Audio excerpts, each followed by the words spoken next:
की कोशिश की जा रही है कि रोडों का नाम अगर नाम बदलने से, एक बात जान लो, अगर नाम बदलने से यूपी में लोगों को रोजगार मिल जाता।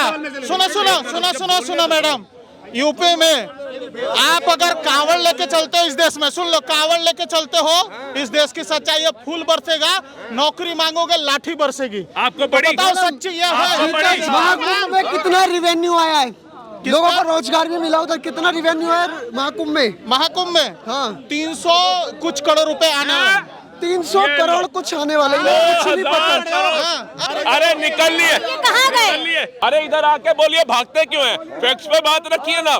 अब निकल लिए ये। इतिहास ना होता तो विश्वास ना होता। जो कहते हैं औरंगजेब महान था, जो कहते हैं मुगल महान था, उनकी महानता का उदाहरण तो दे दो। जो कहते हैं मुगल महान था, अगर मुगल महान होता तो भगत सिंह छोड़िए, अपने गुरु गोविंद सिंह साहिब से लेकर छत्रपति शिवाजी तक का बलिदान दिवस ना होता आज भारत में। इसलिए हम मानते हैं कि औरंगजेब, बाबर, शाहजहां, तुगलक, लोधी, इन सब के नाम भारत की जन्मभूमि से मिटा देना चाहिए, क्योंकि दिल्ली भारत की राजधानी है, दिल्ली पाकिस्तान की राजधानी नहीं है।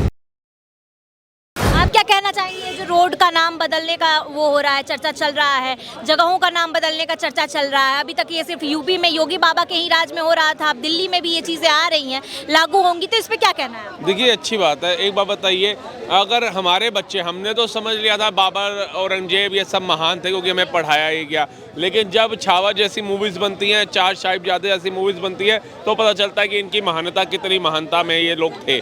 तो हम नहीं चाहते हमारे बच्चे कल को हमारे से क्वेश्चन पुट आउट करें कि पापा ये औरंगजेब कौन था, इनके नाम की ये रोड है, हम इंडिया गेट आए हैं, तो उनको हम क्या एक्सप्लेन करेंगे? ये महान था तो इसने ऐसा क्या काम किया था भाई? छोटे छोटे बच्चों को दीवारों में चुनवाने का महान काम किया था इसने, या फिर संभाजी महाराज के नाखून उखाड़ने का इसने महान काम किया था, या उनको प्रताड़नाएं देने का महान काम किया था, या हिंदू बहन बेटियों के साथ बलात्कार करने का महान काम किया था, या धर्म रूपांतरण कराने के लिए इसने मतलब इतने दुष्कर्म कर दिए थे, इतने प्रहार कर दिए थे, इतनी आलोचनाएं दे दी थी कि वो कोई भी आम इंसान बर्दाश्त नहीं कर सकता। ऐसा महान था ये। तो हम नहीं चाहते हमारे बच्चे कल को हमारे से क्वेश्चन पुट आउट करें। तो हमारा सरकार से निवेदन है कि इसके ऊपर भी अगर वो कार्रवाई कर रहे हैं तो बहुत अच्छी कार्रवाई कर, सही निर्णय लिया जाए। बहुत सही निर्णय ले रहे हैं। लेकिन वहीं पर आप विपक्ष को देखेंगे ना, वो जो काम राहुल गांधी एंड पार्टी कर रही है लोकसभा के मंदिर में, वही काम आम आदमी पार्टी कर रही है विधानसभा के बाद।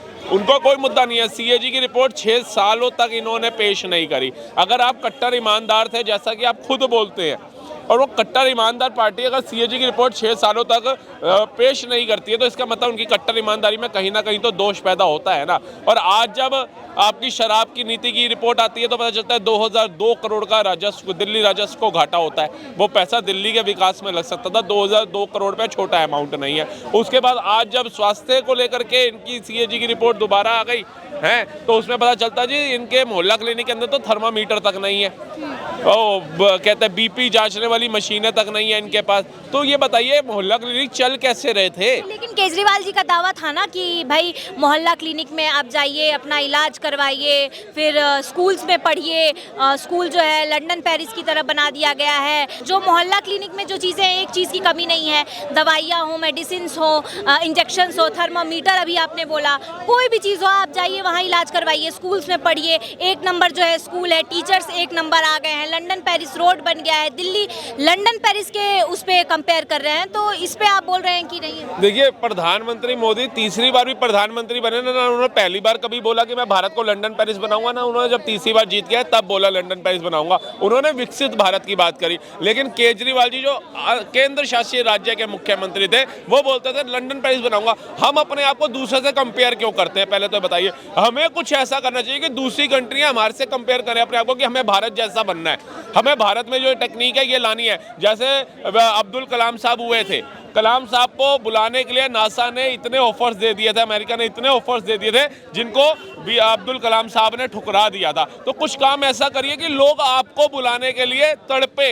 वो कहे भारत में इतने अनमोल हीरे कैसे हैं। आज नरेंद्र मोदी को पाकिस्तान की आवाम कहते हैं कि नरेंद्र मोदी अगर पाकिस्तान के प्रधानमंत्री बन जाते तो कम से कम आटे आटे को मोहताज हम लोग ना होते। तो लोग आपके मुरीद हों, आप ऐसा काम करिए ना। कभी किसी ने बोला कि हमारे को हर स्टेट के अंदर राहुल गांधी जैसा सांसद चाहिए, राहुल गांधी जैसा पीएम चाहिए, राहुल गांधी जैसा सीएम चाहिए। किसी ने आज तक नहीं कहा। अखिलेश की किसी ने डिमांड करी हो राज्य के अंदर, या फिर केजरीवाल की किसी ने डिमांड करी हो? आप बताइए, एक आप उदाहरण नहीं दे सकते। लेकिन वही मोदी जी का हर एक राज्य कहता है हमारे को इनका सीएम बना दो। जैसे गुजरात सवर गया, ये दिल्ली को भी सवार देता, लेकिन वो प्राइम मिनिस्टर बन गए। योगी महाराज की तो हर एक राज्य डिमांड करता है, सबको योगी जैसा शासन चाहिए। तो कहीं ना कहीं वो जो अपना कार्य कर रहे हैं उनको लोग सराहा रहे हैं ना, अलग अलग राज्यों में बैठ करके भी वो डिमांड कर रहे हैं कि हमारे को ऐसा सीएम चाहिए। एक केजरीवाल जी थे, उनको इतना घमंड हो गया था, मेरे को लगता है इतना घमंड तो रावण को भी नहीं था, जबकि उसने काल को बंदी बना रखा था, कुबेर को कैद कर रखा था, 7 9 ग्रह को कैद कर रखा था, है तो एक उंगली से उसने कैलाश पर्वत उठा दिया था,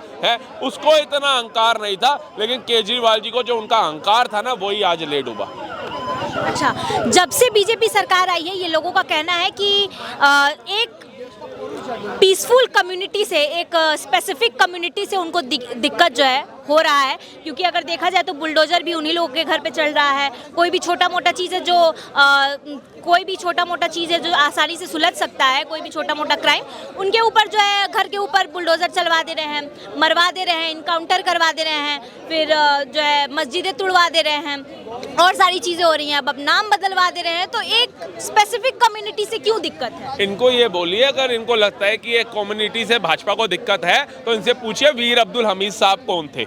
उनके परिवारों को जो सम्मान देने का काम किया वो भाजपा ने क्यों किया? क्या उद्देश्य था कि एक अलग कम्युनिटी से आने वाले इंसान को जो देश के लिए शहीद हो गया, उनको तो सम्मान दिया एक सैनिक के तौर पे, लेकिन उनके परिवार को भी सम्मान देने की काम किया। कलाम साहब को राष्ट्रपति बनाने का काम किया, बिस्मिल्लाह खान साहब को सम्मान देने का काम किया। तो ऐसी क्या वो थी कि भैया इन्होंने इस अलग कम्युनिटी के लोगों को उजागर करा, आगे लाने का बात किया, देश के सामने लगा कि इन लोगों का क्या योगदान था। ये सीधा सा फॉर्मूला है।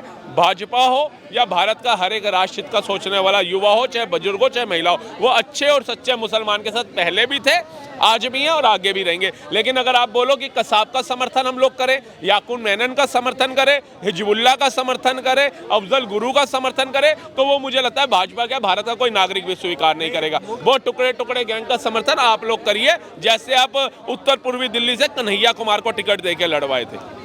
मुख्यमंत्री आवास के द्वारा जो उत्तर प्रदेश में, क्या मुस्लिमों को घर नहीं मिले? क्या दिल्ली में प्रधानमंत्री आवास योजना के तहत दिल्ली में मुसलमानों को घर नहीं मिले? क्या राशन मुसलमान नहीं खाते? जो प्रधानमंत्री जो राशन कार्ड के द्वारा जो राशन मिलता है उसमें मुस्लिमों को राशन नहीं मिलता। ये कहीं ना तो कहीं विपक्षियों का बुखलाहट है, ये कहीं ना तो कहीं अब एकता देख नहीं सकते, इसलिए इस तरह के प्रोपेगेंडे छोड़ते हैं। आप बताओ, अतीक अहमद जैसे जो भूमाफिया थे, जो बेटियों का बलात्कार करते थे, क्या उनका अगर एनकाउंटर हुआ तो क्या सही नहीं हुआ, गलत हुआ? ऐसा कहीं नहीं है। एकता बहुत अच्छी है, हिंदू मुस्लिम समझदार हो गए हैं, वोट कहीं ना तो कहीं इस बार अब जो है भाजपा को ही देते हुए। और हम कहते हैं कि नाम क्यों नहीं बदलने चाहिए, आप उसका उदाहरण दो। ये महान लोग जिन्हों आप हमारे को पढ़ाते हो, इनकी महानता का उदाहरण दो। हम कहते हैं शिव ना होते तो कैलाश ना होता, प्रभु श्री राम ना होते तो हनुमान जी जैसा दास ना होता, सूर्य ना होता तो प्रकाश ना होता, इतिहास ना होता तो विश्वास ना होता। जो कहते हैं औरंगजेब महान था, जो कहते हैं मुगल महान था, उनकी महानता का उदाहरण तो दे दो। जो कहते हैं मुगल महान था, अगर मुगल महान होता तो भगत सिंह छोड़िए, अपने गुरु गोविंद सिंह साहिब से लेकर छत्रपति शिवाजी तक का बलिदान दिवस ना होता आज भारत में। इनसे पूछिए जा करके, आज अगर हम शहीदी दिवस मनाते हैं तो वो क्या जरूरत पड़ती है हमें कि हम शहीदी दिवस मनाते हैं। चाहे चार साहिबजादों की शहीदी दिवस हो, चाहे गुरु गोविंद सिंह साहिब का शहीदी दिवस हो, चाहे गुरु तेग बहादुर सिंह का शहीदी दिवस हो, चाहे बंदा सिंह बहादुर जी का शहीदी दिवस हो, चाहे छत्रपति शिवाजी जी का याद में शहीदी दिवस हो, चाहे संभाजी महाराज का हो। ये हमें क्यों बनाना पड़ रहा है? क्योंकि वो क्रूर जो था औरंगजेब, उसकी क्रूरता के आगे ये झुके नहीं। अधर्म के लिए आवाज, अधर्म के खिलाफ आवाज उठाई, धर्म के लिए खड़े रहे। इसलिए हम मानते हैं कि औरंगजेब, बाबर, शाहजहां, तुगलक, लोधी, इन सब के नाम भारत की जन्मभूमि से मिटा देना चाहिए। क्योंकि दिल्ली भारत की राजधानी है, दिल्ली पाकिस्तान की राजधानी नहीं है। दिल्ली को भारत की राजधानी कहा जाता है, लेकिन ये दिल्ली को पाकिस्तान की राजधानी बना के रखना चाहते हैं। क्योंकि कोई भी फॉरेनर जब आता है वो कहता है मुझे इंडिया गेट का दीदार कराओ। जब इंडिया गेट के लिए फॉरेनर जाता है, वो मैप में डालता है तो वो टैक्सी ड्राइवर को बोलता है कि भैया यहाँ से राइट ले लो, लोधी रोड आएगा। वहां से लेफ्ट हो जाना, हिमायू रोड आएगा, इंडिया गेट का दीदार करता है। उसके बाद वो कहता है कि भैया मुझे निजामुद्दीन ले जाओ, निजामुद्दीन दरगाह जाना है। निजामुद्दीन दरगाह में बैठता है जैसे टैक्सी में, तो वो कहता है भैया तुगलक रोड से मोड़ दियो, अकबर रोड आएगा, फिर शाहजहां रोड आएगा, फिर निजामुद्दीन दर्शन करता है। उसके बाद कहता है मेरे को अजमेर शरीफ जाना है। तो रेलवे स्टेशन कौन सा होता है? Hazrat Nizamuddin railway station. कौन था हजरत निजामुद्दीन स्टेशन? उसके बाद ट्रेन जो आती है, वो ट्रेन का नाम भी क्या होता है? अजमेर शरीफ शताब्दी। आप बताइए ये भारत की राजधानी है दिल्ली या पाकिस्तान की है? पहले तो आप इसका वर्णन कीजिए हमारे आगे। की बहाली क्यों नहीं हो रही है? इनसे पूछिए कि एक डॉक्टर पे कितने पेशेंट हैं, इनको पता है? कहाँ पे? अरे भाई एक डॉक्टर पे कितने पेशेंट है? कितना लगता है? एक डॉक्टर पे कितने पेशेंट है आपको पता है एम्स में? आप आइए ना, आप बताइए ना, आइए आप बताओ ना, आप कह रहे हो इतना एक डॉक्टर पे कितना पेशेंट आप है? हॉस्पिटल खुल गए, इतने खुल गए, एक डॉक्टर पे कितने पेशेंट तो हैं? ये बिना डॉक्टर के हॉस्पिटल अरे चल रहे हैं, भाई, आपका कहना ये है? अरे एक डॉक्टर, आप एक पेशेंट के लिए एक डॉक्टर रखे, अरे आप बाप बताइए, आप बताइए सर। क्या तो सुविधा क्या दे रहे हो? सरकार में हो सुविधा आप, कुछ नहीं है। क्या मिल रहा है लोगों अस्पतालों को? में मृत्यु दर कितनी है? नहीं, इनसे पूछिए अस्पतालों में मृत्यु दर कितनी है, इनसे पूछिए। एसीएम्स के बाहर लोग, एसीएम्स के बाहर 6-6 महीना का वेटिंग में है, जिस एम्स की तो तारीफ ये कर रहे हैं। कांग्रेस को क्यों नहीं बोले समय से और जगह एम्स बना देते?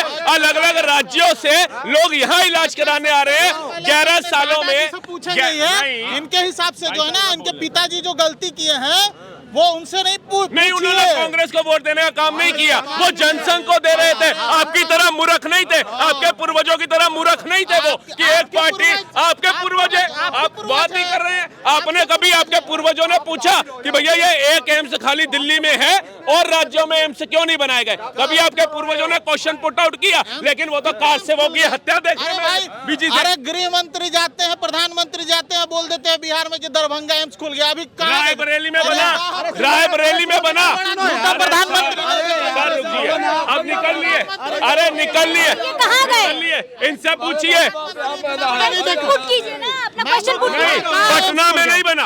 अरे भाई मैं नहीं, पटना में बना। आपको पता अरे है अगर उनकी टंग स्लिप हो गई या वो प्रोग्रेस में है, तो आप उसको पटना एम्स पकड़ेंगे। जो है ना, एक सेकंड, ये नहीं जानते पटना एम्स अटल बिहारी वाजपेयी के नेतृत्व में सीपी ठाकुर ने बनवाया, मोदी के नेतृत्व में नहीं भाजपा ही नहीं किया ना, अरे भाजपा नहीं किया ना। अटल जी का, अटल जी पूछिए, अटल जी के फोटो गायब करने वाले भाजपा क्या बोलेंगे? अटल जी सुनिए ना, अरे अटल जी का ही सम्मान था तभी वोट देते भाजपा को। ये चाटुकार लोग हैं, ये चमचा करते करते, चमचागिरी करते करते परिवार दर परिवार मिट गए इनके। लेकिन आज भी कांग्रेस के प्रति प्रेम देख सकते हैं। एक एम्स सिर्फ दिल्ली के अंदर, 25 शताब्दियां पूरे भारत के अंदर, 26वीं नहीं चला पाए। और बाबूजी कह रहे हैं 70 साल उन्होंने क्या किया। अरे इधर आके बोलिए, भागते क्यों हैं? फैक्ट्स पे बात रखिए ना। अब निकल लिए, ये बोलना आसान है, फैक्ट पे बात रखिए, बोल रहे हैं। आइए, कहाँ चले गए? एजुकेटेड बात रखिए, आइए यार, मजा आ रहा है। एजुकेटेड बात रखिए। बठिंडा एम्स बन के तैयार हो गया, कांग्रेस कार्यकाल में क्यों नहीं बना? आंध्र प्रदेश में एम्स बन के तैयार हो गया, वहाँ पहले क्यों नहीं बना? पश्चिम बंगाल में बन के तैयार हो गया, काहे नहीं हुआ? गोरखपुर में बन गया, काहे नहीं हुआ? बताइए। पहले बता रहा हूँ, बताइए। पहले डाटा से बात करो।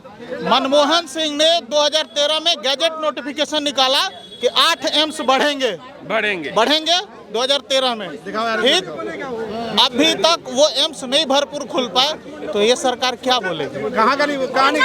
ये देखिए मैडम, अब ये गूगल पे केस ठोक दे तो मेरी गलती नहीं है। नहीं नहीं, दिल्ली में एक एम्स था, भुवनेश्वर के अंदर, ऋषिकेश में, पटना में, भोपाल में। अगर एक सेकंड, जब ये गूगल की बात करें ना, तो गूगल के में बोल, आप गूगल पे सर्च करो फेकू में कौन तो आएगा नंबर 1 पप्पू करो।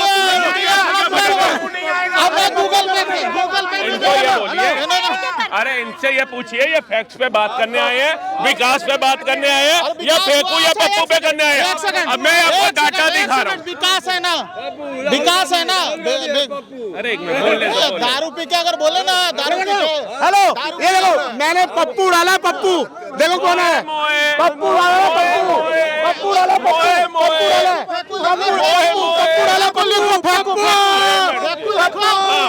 अरे नहीं, रुक जाओ, अरे रुको भैया भैया भैया भैया, मोदी जी फेंकू हैं, उन्होंने पत्थरबाजों को उठा फेंका, उन्होंने आतंकवादी को गूगल का बोले तो दिल्ली में सरकार आ गई, अब नाम बदलने की की कोशिश की जा रही है कि रोडों का नाम अगर नाम बदलने से एक बात जान लो, अगर नाम बदलने से यूपी में लोगों को रोजगार मिल जाता। सुनो सुनो सुनो सुनो सुनो मैडम, यूपी में आप अगर कावड़ लेके चलते हो इस देश में, सुन लो, कावड़ लेके चलते हो इस देश की सच्चाई है, फूल बरसेगा, नौकरी मांगोगे लाठी बरसेगी। आपको तो बड़ी बताओ सच्ची ये है। राहुल भैया रोजगार मिला। सुनो, इनसे पूछो महाकुंभ में कितना रिवेन्यू आया है, लोगों को रोजगार भी मिला, उधर कितना रिवेन्यू है महाकुंभ में? महाकुंभ में हाँ 300 कुछ करोड़ रुपए आने वाले। 300 करोड़ कुछ आने वाले हैं, कुछ नहीं पता। चार महीने से क्या हो जाएगा भाई, मर गए उसका डाटा है आपको 65 करोड़। सुन लो, अगर 70 करोड़ लगभग लोग नहाए तो आधा आबादी नहा ली, आधा आबादी नहा ली। मैडम पहली बात देखिए सुनिए, सुनो पहली बात है, सुनो और सुनो, तुम बात सुनो। पहली बात नाम नहीं चेंज कर रहे हैं, जो नाम चेंज इन्होंने किए हुए थे उनका नाम दोबारा से वही स्थापित कर रहे हैं, नाम बदल नहीं रहे, जो पहले नाम थे वही रख रहे हैं। आप ये देखिए, वो भाई साहब ने डाटा पूछा, मैंने डाटा लेकर के आया, भोपाल से लेकर ऋषिकेश तक एम्स बन गए हैं, IIT बन गए हैं, लेकिन उनके अंदर जो पानी और चश्मा लगा हुआ है ना कांग्रेस का, वो हट नहीं रहा था। अब वो कह रहे फेंकू ढूंढो, हम यहाँ फेंकू ढूंढने के लिए आए हैं। फेंकू ढूंढेंगे ना तो उस फेंकू जिसको आप कह रहे हो नरेंद्र मोदी को, उसने पत्थरबाजों को उठा फेंका है, उसने आतंकवादियों को उठा फेंका है, उसने तिरंगा जलाने वालों को उठा फेंका है, उसने अराजकता फैलाने वालों को उठा फेंका है। भारत का सर्वोच्च सम्मान लेकर के आए हैं 20 कंट्रियों से, वो भारत को विकासशील बनाया है, 5वीं अर्थव्यवस्था पे लाके दिखाया, और इनको आज भी राहुल गांधी के अंदर प्रधानमंत्री की भूमिका दिख रही है। राहुल गांधी पप्पू देखो ना, मैंने ये सर्च किया आपके सामने, देखो पप्पू डाला है, देखो कौन है। और मुझे तो समझ नहीं आती ये लोग रुकते क्यों नहीं है, बोल तो देते हैं, अब इनको समझ आती है कि सामने बंदा फैक्ट्स पे बात करने वाला एजुकेटेड होगा तो निकल लेते हैं पतली गली से। अगर आप बात रखते हैं ऐसे थोड़ी ना आप प्रधानमंत्री बना दोगे राहुल गांधी को, आपके जैसे प्रवक्ता होंगे तो मुझे लगता है निगम पार्षद भी नहीं बन पाएगा वो, क्योंकि आप सवाल करते हैं और निकल लेते हैं। आइए सामने बातों बातों में जवाब देते हैं।